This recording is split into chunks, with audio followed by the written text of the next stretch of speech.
শুরু করুন স্যার। নমস্কার প্রত্যেককে। আমি আজকে যে প্রেস মিটটা আজকে করছি, মূল উদ্দেশ্য হলো যে বিগত সোমবার থেকে, মানে এই সোমবারের আগের সোমবার থেকে লাগাতার একটা আন্দোলন আমার কলেজ চত্বরে চলছে। ছাত্রছাত্রী বলতে সাধারণ ছাত্রছাত্রী বললে অনেক বলতে হয়, 4500। তার মধ্যে পাস আউট স্টুডেন্ট আছে এবং কারেন্ট স্টুডেন্ট আছে, কিছু বহিরাগতও থাকতে পারে, সবাইকে তারা চিনি না। এই কিছুজন ছাত্রছাত্রী ওই বারান্দায় আন্দোলন করছে এবং তারা যে মূলত যে আন্দোলনটার মূল যেটা প্রশ্ন, যে ডেভেলপমেন্ট হচ্ছে না কলেজে, সেটার ব্যাপারে আমি সহমত 100%। কিন্তু কেন হচ্ছে না এই প্রশ্নে যখন আমি আসছি, তখন কিন্তু তার একটা কারণ আছে। আমি গভর্নিং বডির সেক্রেটারি এক্স অফিসিও।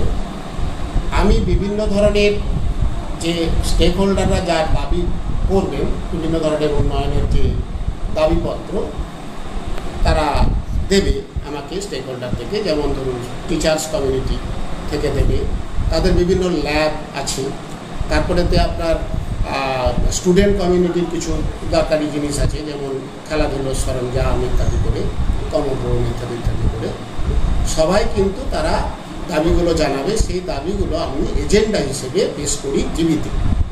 জিবি যতক্ষণ না ফান্ড অ্যালোকেট করছে, সেই ফান্ড আমি খরচ করতে পারব না। এক একটা প্রপোজালের পিছনে এক একটা করে ফান্ড অ্যালোকেট করতে হয় এবং সেটা জিবিরই অধিকার আছে একমাত্র। জিবি যেই ফান্ড অ্যালোকেট করলো, তার দুটো ধারায় কাজ করতে হবে। একটা হচ্ছে ফাইন্যান্স কমিটিতে যেতে হবে যে ফাইন্যান্সটা পারমিট করছে কিনা, যেটা ফান্ড অ্যালোকেট করা হলো, এবং তারপরেই পারচেসে যেতে হবে।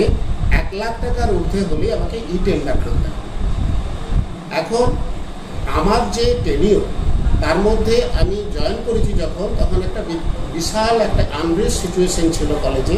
আমার এগেনস্টে একটা মামলা হয়েছিল, আমার অ্যাপয়েন্টমেন্ট দেবে না এরকম একটা বিষয়ে মামলা হয়েছিল। আমি যখন রেকমেন্ডেশন পাই, আমাকে অ্যাপয়েন্টমেন্টটা দেওয়া হয়নি, আমার এগেনস্টে মামলা হয়েছিল। সেই মামলায় আমি জয়লাভ করি এবং তখন আমি জয়েন করি ডিএম অফিসে 23শে ডিসেম্বর 2016। তো একটু ব্যাকগ্রাউন্ডটা না বললে হবে না। তো এই 23শে ডিসেম্বর 2016-তে জয়েন করেছি, কিন্তু আমি ডিএমের বাংলোতে, তখন অ্যাডমিনিস্ট্রেটর ছিলেন সৌমিত্র মোহনজি। এখন সেই সময় জয়েন করে 23শে ডিসেম্বর জয়েন করেছি, তখন কলেজ ছুটি দিয়ে দিয়েছিল। তার ফলে আমি 2 তারিখের আগে কলেজ ঢুকতে পারিনি এবং একটা বিশাল আনরেস্ট সিচুয়েশন ছিল, আমাকে পুলিশ প্রোটেকশন নিয়ে ঢুকতে হয়েছিল। এখন তারপরে আমি জয়েন করার পরে দেখলাম যে বিভিন্ন দিকে সমস্যার একদম চূড়ান্ত একটা সমস্যা। কারণ যখন চার্জ নিতে গেলাম, দেখলাম অধিকাংশ ফাইল হাওয়া, 4 বছরের কোনো ছিল না, আমাদের জিবির কোনো বই ছিল না, নানা ধরনের সমস্যা সেখানে তৈরি হয় এবং একটা আনরেস্ট সিচুয়েশন, আমার বিরুদ্ধে একটা বিশাল একটা আনরেস্ট সিচুয়েশন তৈরি হয়। যেহেতু দীর্ঘদিন কেস চালিয়ে, আমি 2 বছর কেস চালিয়ে জয়েন করেছি। তো সেই সময়টা 17 সাল এবং 18 সালের নভেম্বর পর্যন্ত বিশাল আনরেস্ট অবস্থায় আমি প্রায় ঘেরাও হয়েছি। আপনারা দেখে নেবেন, যে বিভিন্ন ভিডিও দেখলেই বুঝতে পারবেন। তারপরে তো 20 সাল থেকে আমাদের প্যান্ডেমিক সিচুয়েশন 22 সাল পর্যন্ত পড়লো। পরবর্তীকালে জিবি গঠিত হলো। 18 সাল থেকে তদানীন্তন যে টিআইসি ছিলেন, তিনি আগেই টিআইসি পদ থেকে বরখাস্ত হয়েছিলেন। তারপরে তিনি টিচিং প্রফেসর পদ থেকেও তিনি সাসপেন্ডেড হন। তারপরে আস্তে আস্তে অনুরাগ শ্রীবাস্তব তখন ফুল জিবির প্রেসিডেন্ট হন। তখন থেকে কলেজ আস্তে আস্তে আস্তে আস্তে 18 সাল পর্যন্ত বিশাল একটা আনরেস্ট সিচুয়েশন হয়। তারপরে 19 সালটা একটু নর্মাল ছিল, 20 সাল থেকে আমার এই ঘটনা, আর 22 সালে জিবি পরিবর্তন হয়ে গেল ডিসেম্বরের আগে।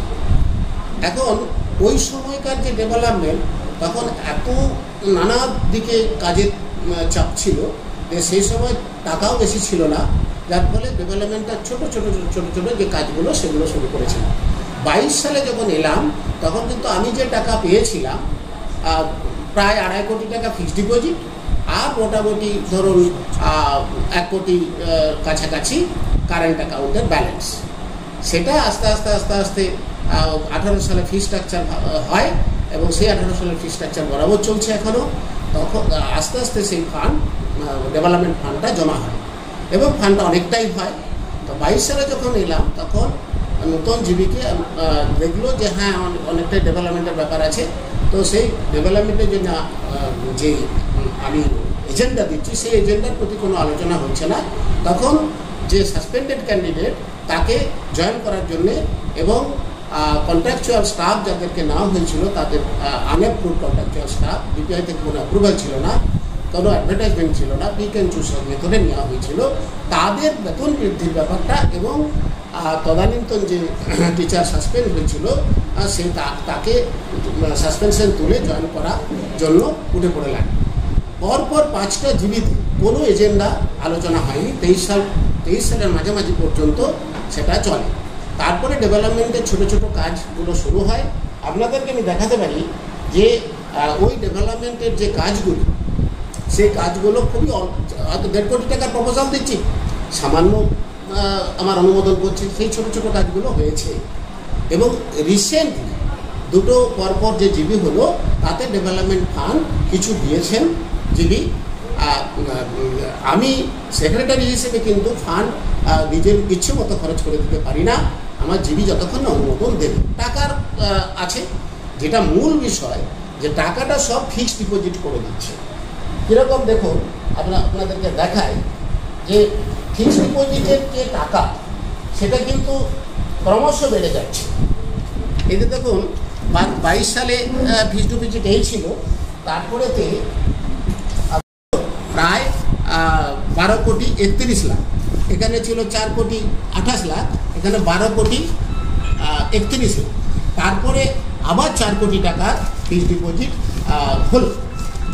এবং ওই এখানে দেখুন আমাদের জিবির এক্সট্রাকশন আছে, এটা 8 কোটি, এবং এখানে এই রিসেন্ট যে জিবি হলো তাতে আবার 4 কোটি, তাহলে 12 কোটি টাকা এই 23-24 সাল আর 22-23 সালে 8 কোটি টাকা এটা ইনভেস্ট হলো। তাহলে কলেজের ডেভেলপমেন্টের ফান্ড আমি যদি সব ফিক্সড ডিপোজিট করে দিই তাহলে নিশ্চয়ই আমার ডেভেলপমেন্ট আটকে যাবে। তাহলে সেটা তো আমার এই নির্দেশে হচ্ছে না, সেটা জিবির নির্দেশে হচ্ছে। তাহলে জিবির নির্দেশ যা আমাকে দেবেই তাই আমাকে পালন করতে হবে, আমি তো সেক্রেটারি, আমি তো নিজের ইচ্ছে কাজ করতে পারি না। তাহলে ক্রমশ ফিক্সড ডিপোজিট বাড়িয়ে যাচ্ছে। আমি দিয়েছি, আমার এজেন্ডা দিয়েছি যেটা, সেই এজেন্ডা অনুযায়ী কাজ হলে আজকে অনেক ডেভেলপমেন্ট হয়ে যেত। দেখুন আমি এজেন্ডাগুলো একটু পড়ছি। ইন্টিগ্রেটেড নেটওয়ার্ক সিস্টেম, তার সাথে সিসি ক্যামেরা, সেপারেট অ্যাপ্রুভ, কোনো পার্টিকুলার যে এজেন্ডাগুলো সেগুলো কিন্তু ধরা হলো না। তার ফলে আমি জিবির এজেন্ডা অনুযায়ী যে আমার রেজলিউশন সেটাও করতে পারছি না। তার আগে কিছু দিয়েছিল, হ্যাঁ সেটা কিন্তু কাজ চলছে। সেই কাজগুলো 45 লাখ টাকা দিয়েছিল, 1.5 কোটি টাকা প্রপোজাল দিয়েছিলাম, 45 লাখ টাকা দিয়েছে। হ্যাঁ একটু পরে আমি কথা বলছি। তো 45 লাখ টাকা যেটা দিয়েছিল তার মধ্যে 35 লাখ টাকা হচ্ছে লাইব্রেরিতে 10 লাখ আর বাকিটা 35 লাখ। সেই 35 লাখের টাকার কাজ হচ্ছে। ছাত্রছাত্রীরা যে একটি দৈনিক সংবাদপত্রে লিখেছে যে কোনো জলের প্রভিশন নেই, রিসেন্টলি 1,83,000 টাকা জলের যে ব্যবস্থা, যেটা আমাদের ওই পিউরিফায়ার, একটা বিশাল বড় পিউরিফায়ার আপনারা ফ্রন্টে গেলেই দেখতে পাবেন, সেখানে আছে। বাইরের লোকেও সে জল খেয়ে নিচ্ছে, হ্যাঁ 2 একজন যারা ধরুন ওই গার্ড টার্ড দিচ্ছে, বাইরে যারা একটু রোডে থাকে তারা সেই পুলিশগুলো খাচ্ছে। এবং বিভিন্ন জায়গায় 3টে লাগানো হয়েছে, আর কিছু পিউরিফায়ার ছিল সেগুলোকে রিপেয়ার করা হচ্ছে। রিপেয়ারের কাজ, যেটা আমার 10,000 টাকা আমার হচ্ছে পারমিশন আছে, 10,000 টাকা পর্যন্ত আমি নিজে খরচ করতে পারি। 10,000-এর 1 টাকা বেশি হয়ে গেলে কিন্তু আমার জিবির পারমিশন, ফাইন্যান্স পারমিশন লাগে। তাহলে সেই ছোটোখাটো রিপেয়ারগুলো আমি করছি। ছোটোখাটো রিপেয়ারগুলো করে অনেকগুলো পিউরিফায়ার আছে এবং নতুন পিউরিফায়ার কেনা হয়েছে। 5টা পিউরিফায়ার এখন ই টেন্ডারে পড়ে আছে। স্যার একটা প্রশ্ন করছি। প্রথম কথা হচ্ছে গভর্নিং বডি আপনাকে অনুমোদন দিচ্ছেন না বলেই কি আপনি ডেভেলপমেন্টের কাজ করতে পারছেন? একদম, কেননা একদিকে ফিক্সড ডিপোজিট হয়ে যাচ্ছে, ব্যাপারটা ভালো করে বুঝুন। ডেভেলপমেন্ট ফান্ড কারেন্ট অ্যাকাউন্টে সব থাকে, তাহলে সেই কারেন্ট অ্যাকাউন্টের ডেভেলপমেন্ট ফান্ডটা যতক্ষণ না অনুমোদন আমাকে দেবে, প্রত্যেকটা প্রপোজালের পিছনে একটা করে ফান্ড অ্যালোকেট করতে হয় জিবিকে, তা সেই অনুযায়ী আমার ফাইন্যান্স পারচেস করে আমরা কিনি কমিটির মধ্যে। দ্বিতীয় প্রশ্ন হচ্ছে ছাত্ররা যে দাবি করছে যে তাদের কলেজ, সেই কলেজ ভেঙে পড়ছে, অডিটোরিয়াম ভেঙে পড়ছে তো, জানলা দরজা ভেঙে পড়েছে, মহিলাদের মানে টয়লেট নেই, ওদের সঙ্গত বলছি তো, দাবিটা আমি প্রথমেই বলেছি 100% সহমত, কিন্তু আমার এককভাবে অ্যালোকেট করছে না। Instead of that fixed deposit করছে, ফিক্সড ডিপোজিটের ইন্টারেস্ট থেকে ওই কন্ট্রাকচুয়ালদের বেতন হচ্ছে, ডেভেলপমেন্টের টাকা যেটা আসছে সেটা জিবি হচ্ছে ওই গভর্নিং বডি হচ্ছে ফান্ড ফিক্সড ডিপোজিট করে দিচ্ছে, কিন্তু তারা কোনো উন্নয়নের কাজ করছে না। দেখুন এই যে 8 কোটি টাকা ফিক্সড হলো, তার আগে 4 কোটি ছিল, 12 কোটি প্লাস 4 কোটি 18 কোটি, আর একটা বিভিন্ন ফান্ড আছে যেগুলো রিজার্ভ ফান্ড মিলে টোটাল প্রায় 19.5 কোটি টাকা দাঁড়িয়েছে। মানে 7 বছর আপনি আছেন কলেজের প্রিন্সিপাল হিসেবে, 7 বছর আপনাকে ডেভেলপমেন্ট পারপাস গভর্নমেন্ট বডি কোনো রকম কোনো খরচ করতে দিচ্ছে না। ফিক্সড ডিপোজিট করার অর্থটা কি? সেটা বাদ দিন, মানে দিচ্ছে না, আপনি প্রপোজাল দিচ্ছেন অথচ সেটা গ্র্যান্ট হচ্ছে না। কিছু দিয়েছে, আমি একবারে দিচ্ছে না বলছি না। যেমন ধরুন 1.5 কোটি টাকার প্রপোজাল একটা দিলাম, সে 45 লাখ টাকা দিল, তাহলে কি কাজ দিচ্ছে না গভর্নিং বডি তো কলেজে। হ্যাঁ, স্বার্থটা হচ্ছে যে কন্ট্রাকচুয়াল স্টাফ প্রায় 46 জন আছে, এবারে তাদের বেতনটা বাড়িয়ে দিয়েছে বিশাল, তাহলে পার ইয়ার 88 লাখ অ্যামাউন্ট হচ্ছে বাড়ে, আর আমার কারেন্ট সোর্স থেকে ইনকাম হচ্ছে মাত্র 40 লাখ টাকা, তার মধ্যে 20 লাখ টাকা আমাকে সরকারকে দিতে 50%, তাহলে 20 লাখ টাকা অন্যান্য তো খরচ আছে, তাহলে তাদের 88 লাখ টাকা কোথায় পাবে? কন্ট্রাকচুয়াল স্টাফেদের মাইনে দেওয়ার জন্য কলেজের উন্নয়ন হচ্ছে। এবারে দেখুন 20% বলছে ফান্ড, আমি বলি ফান্ডটা কোথায় ইনক্রিজ করার পরে এই যে রেজলিউশন 30% 50% হচ্ছে কলেজ ওন ফান্ড, 30% হচ্ছে ফিক্সড ডিপোজিটের ইন্টারেস্ট, আর 20% বিবিএ ডিপার্টমেন্ট থেকে নিয়ে 100% রুসার টাকাটা আনতে পারলেন না। হ্যাঁ, রুসার টাকাটা বলি, আমি যখন এসেছি তখন কলেজটা নতুন আমার কাছে পুরোটাই, আর 16 সালে হয়েছে দেখ, আর 17 সালে আমি জয়েন করেছি, সেই অবস্থা কলেজটা আমার বুঝতে সময় লেগেছে। সেই সময় আমি মানে ওইটা আমার কাছে অত্যন্ত আনমনে ছিল, এবং সেকেন্ড ফেজে ঢুকে গেল। সেকেন্ড পেজে ঢুকে যাওয়ার পরে আমি অ্যাপ্লাই করলাম, কিন্তু টাকাটা পেলাম না। মানে এটা তো আপনাদের গাফিলতি বলতে দেখুন, এগুলো সব কমিটির মধ্য দিয়ে কাজ হয়। আমি নতুন এসেছি, কলেজটা আমার কাছে পুরো স্ট্রাকচারটা নতুন, কিন্তু রুসার যে কোটি টাকা, কোটি নয় 2 কোটি টাকা দেয়। 2 কোটি টাকা যেটা দেয় সেটা আমার সেকেন্ড ফেজে ঢুকে গেছিল। সেকেন্ড ফেজে আমরা অ্যাপ্লাই করেছিলাম, সাকসেসফুলি গেল, কিন্তু সেকেন্ড ফেজে আমাদের টাকাটা ওরা স্যাংশন করলো না। আমার চতুর্থ প্রশ্ন, এই যে অ্যাডমিশন ফিস টাকা, যেটা থার্ড মানে হ্যাঁ এটা বলছি, এই যে বলছে 1,69,60,00,000 লাখ টাকাটা, বিষয়টা বলি 22 সালের যে অ্যাডমিশন ফিসটা 22 সাল পর্যন্ত, সেই সময় আমাদের পাঞ্জাব ন্যাশনাল এই কানাড়া ব্যাংকের সাথে আরেকটা ব্যাংক মার্চ করে, সেই সময় একটা কেওয়াইসি দিতে হতো, সেটা ওরা একটা ইমেল করেছিল। তো ইমেল তো গাদা ঢোকে, আর আমার কলেজে কোনো অ্যাকাউন্টেন্ট নেই, পার্সার বা আমাদের ক্যাশিয়ার নেই, এবং হেড ক্লার্ক নেই, মাত্র 2 জন স্টাফ নিয়ে আমি কাজ করছি পার্মানেন্ট, আর বাকি সব কন্ট্রাকচুয়াল স্টাফ। এবারে ওই ফাইন্যান্স রিলেটেড ম্যাটারে কাজ করার মতো আমার কোনো কেউ নেই, তার ফলে ইনফরমেশনটা আমি পাইনি সেই মুহূর্তে। গেটওয়ে আপনারা জানেন যে রিজার্ভে বলে একটা ইন্টারন্যাশনাল গেটওয়ে আছে, যা control by Reserve Bank of India. তো সেই যেটা রিজার্ভ ব্যাঙ্ক, তার কন্ট্রোলে যে রিজার্ভে আছে ইন্টারন্যাশনাল গেটওয়ে, সেখানে টাকাটা দেখাচ্ছে, কিন্তু টাকাটা ক্রেডিট হয়নি। পরবর্তীকালে যখন আমি জানতে পারি, কারণ অ্যাকাউন্ট যখন তৈরি হচ্ছে, তখন বুঝতে পারি যে ওই অ্যাকাউন্টটা অ্যাডমিশন অ্যাকাউন্ট, সোল অ্যাকাউন্ট, বাকিগুলো অপারেট হয় ওটা শুধু অ্যাডমিশন পারপাসেই পাবো। ওটা 1,59,60,00,000 টাকা। সেটা পরবর্তীকালে আমরা জানতে পারি যখন অ্যাকাউন্টের হিসেব হয়, একজনকে বাইরে থেকে এনে টোটাল 3 বছরের যখন হিসেব করছি অডিটের, তখন ধরা পড়লো যে ওই টাকাটা কিন্তু ক্রেডিট হয়। ঠিক আছে, আমরা রিজার্ভকে বললাম, রিজার্ভে একটা চিঠি দিল, অ্যাপোলজি চিঠি, যে হ্যাঁ আমাদের সময় মতো জানানো হয়নি, কেওয়াইসিটা আপনারা দেননি, তাই টাকাটা ক্রেডিট হয়নি, কিন্তু অনলাইনে শো করছে। হ্যাঁ, ক্রেডিট হয়েছে, দেখে নিন। কিন্তু এই যে 1,59 লক্ষ টাকা, হ্যাঁ এটা তো কারেন্ট অ্যাকাউন্ট, তার যে ইন্টারেস্ট কি করে পাবেন? কারেন্ট অ্যাকাউন্টে তো ইন্টারেস্ট হয় না।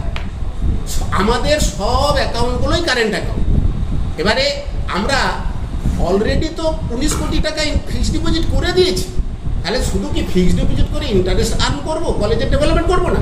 এই জায়গাটা আবার প্রশ্ন। তাহলে কারেন্ট অ্যাকাউন্ট কেন খোলা হয় না? প্রতি বছর ডেভেলপমেন্ট ফান্ডের টাকা হিউজ অ্যামাউন্ট, সেটা কিন্তু আমাকে খরচ করে দিতে হবে, তার জন্যই কারেন্ট অ্যাকাউন্ট। কিন্তু কাজ করতে দিচ্ছে না।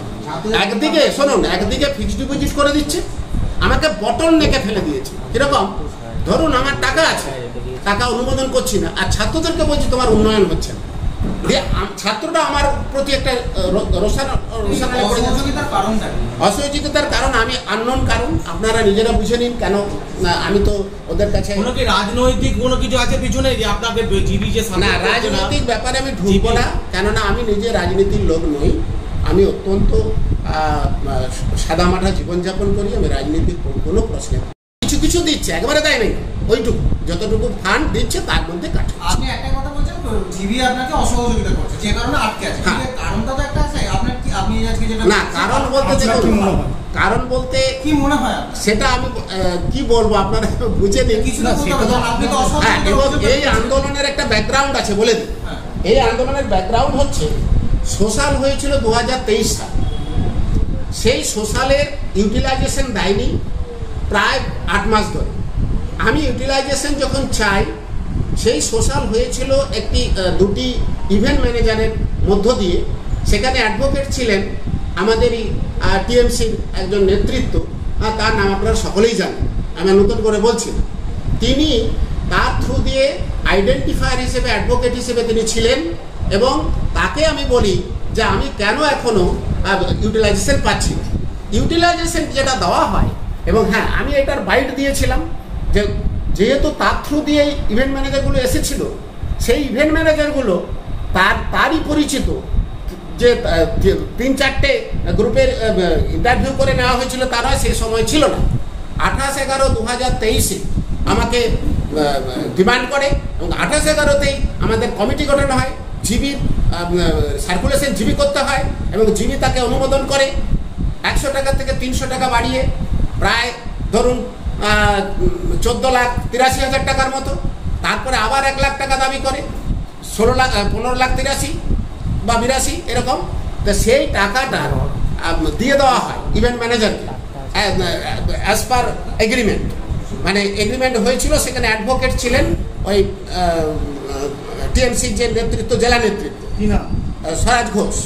এবং ওই বাইকটা দেওয়ার পরে আমার হলোটা কি, আমার এগেনস্টে একটা আইনি নোটিশ আমি পেলাম, সুপ্রিম কোর্টের উকিল আইনি নোটিশ পেলাম যে আমার নামে ডিফেমেশন মামলা করবে।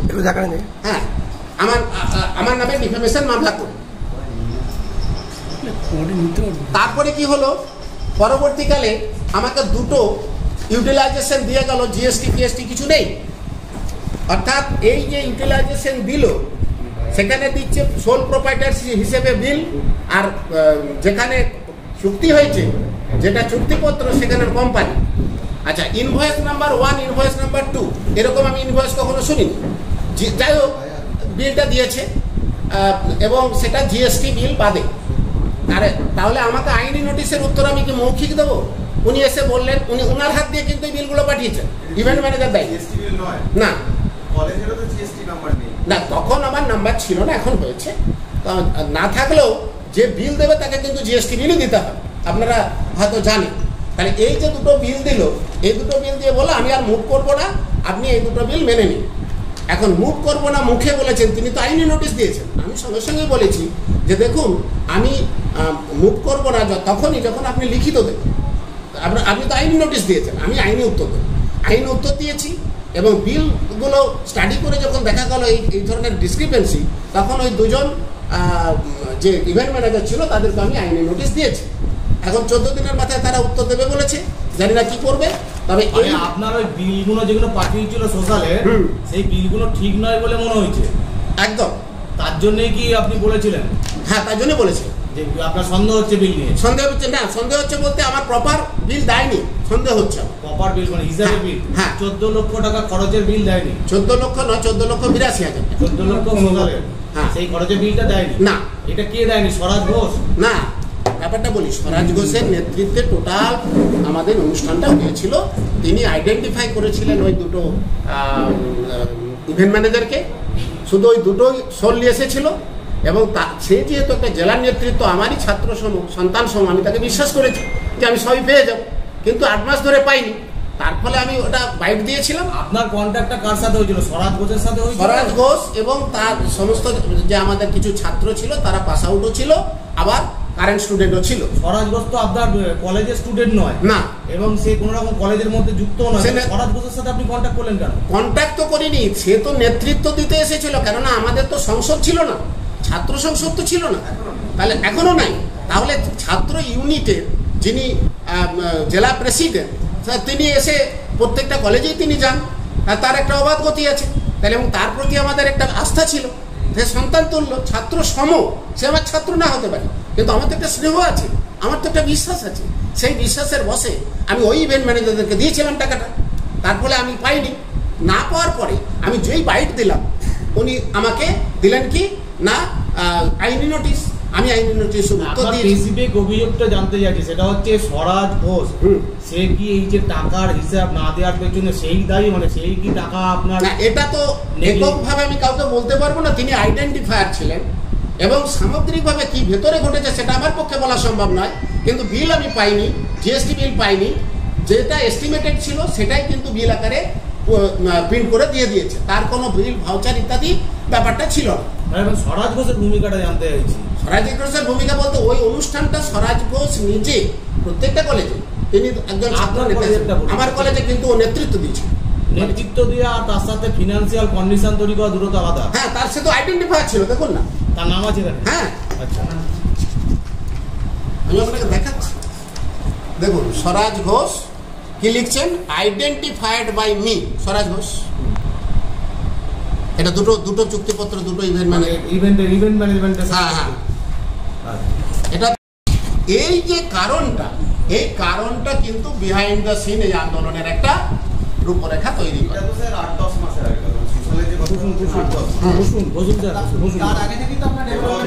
হ্যাঁ, ডেভেলপমেন্ট আটকে আছে 22 সাল থেকে। তো না, ডেভেলপমেন্ট পর্যায়টা আলাদা, সেখানে ফান্ডটাকে ক্রমশ ফিক্সড ডিপোজিট করে দেওয়া হচ্ছে একদিকে, আর একদিকে আমি যে প্রপোজাল দিচ্ছি সেটা কিন্তু সামান্য টাকা। আপনি 7 বছর ধরে প্রিন্সিপাল আছেন, 7 বছর ধরে বর্ধমান রাজ কলেজের ডেভেলপমেন্ট কার্যত নেই। আজকে স্বরাজ ঘোষ না, ওদের তো সঙ্গত দাবি বলেছি প্রথমেই। না আমি বলছি ওটা প্রতিদিন আপনার যে প্রসঙ্গ, সোশ্যালের যে প্রসঙ্গ, সেখানে হচ্ছে টাকা পয়সার লেনদেন সংক্রান্ত কোনো সমস্যা হয়েছে, সেখানে স্বরাজ ঘোষ আইডেন্টিফাই করছে। তার সাথে ডেভেলপমেন্টের কি এসে যাচ্ছে? ওরা যেটা বাইরে যেটা বলছে ডেভেলপমেন্ট, এটা তো সত্য, তাহলে সেটা একদিকটা একটা হচ্ছে আমার বটন। আপনি ছাত্রদের আন্দোলন সত্য বলছেন, পাশাপাশি বলছেন যে ওরা যে বলি আমার ছাত্ররা দাবি করতেই পারে, সেটা দাবি আকারে প্রকাশ করে আমাকে দিতে পারে, আমি জীবিত সেটা দিতাম। ওদের মূল বক্তব্য হচ্ছে পদত্যাগ চাই। আপনি বলুন, পদত্যাগের সাথে যে জিনিসটা বলছে ওরা, উন্নয়নটা সত্যিই নেই। আমরা নিজেরাও বলছি, আমি ছাত্রদেরকেও বলেছি যে আমি এই জন্য করতে পারছি না। দেখো, একদিকে এত টাকার বাড়েন। আমার আর একটা প্রশ্ন হচ্ছে যে এই যে স্বরাজ ঘোষ ঠিক মতো ভাবে মানে হিসাব দেয়নি সোশ্যালে, স্বরাজ ঘোষ ওই হিসাবদার নয়, তাকে তার সে আইডেন্টিফাই যাদেরকে করেছে তাদের দেওয়া উচিত ছিল। তারা ঠিক মতো হিসাব দেয় না আপনাকে, তার জন্যই কি আপনি সেটাকে নিয়ে প্রতিবাদ করেন বা বলেন? প্রতিবাদ। তার জন্যই কি গভর্নিং বডি তারা কি ডেভেলপমেন্ট আটকে রেখে দিয়েছে? না, ওটা তো অনেক আগের থেকে চলছে,